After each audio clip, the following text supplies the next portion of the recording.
সেদিনকে না শরীরটা এতটাই খারাপ লাগছিল যে আমি ভালোভাবে লাঞ্চ প্রিপেয়ার করে দিতেই পারিনি। কোনো রকমে বানিয়ে দিয়েছিলাম। প্রচন্ড মাথা ব্যথা করছিল। তাই সন্ধ্যের পরে যখন মাথা ব্যথাটা ছেড়ে গেল, শরীরটা যখন ঠিক হয়ে গেল, তাই ভাবলাম রাতের ডিনারে ভালো কিছু একটা বানিয়ে দিই। তাই বানিয়েছিলাম ছোট আলুর দম আর পরোটা। তো আলুগুলোকে একটা সিটি মেরে আমি সেদ্ধ করে নিয়েছি।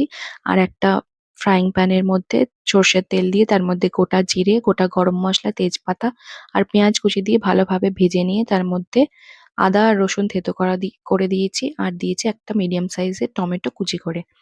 এরপরে দিয়েছি এর মধ্যে নুন, হলুদ গুঁড়ো, কাশ্মীরি লঙ্কার গুঁড়ো, জিরে গুঁড়ো, ধনে গুঁড়ো। ভালোভাবে কষিয়ে নিয়ে এর মধ্যে ১ বাটি মতো মটরশুঁটি দিয়েছি। এটা ফ্রোজেন মটরশুঁটি যেটা আমি বাড়িতেই তৈরি করে রেখেছি।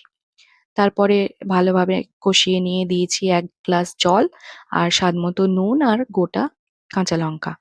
ফুটে ওঠার পরেই আমি দিয়ে দিয়েছি সেদ্ধ করা আলুগুলো। আজকে আর আলুগুলো ভাজিনি, সেদ্ধটাই রেখে দিয়েছিলাম। তারপরে ঢাকা চাপা দিয়ে দিয়েছিলাম কিছুক্ষণের জন্য। ঢাকাটা খুলে ২ টো আলু আমি আলাদা করে স্ম্যাশ করে রেখেছিলাম। ওটা মিশিয়ে দিলাম যাতে গ্রেভিটা একটু থিক হয়।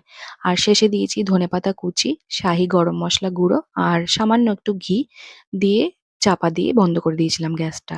এই হচ্ছে আলুর দম। আর সঙ্গে করেছিলাম খুবই সফট পরোটা।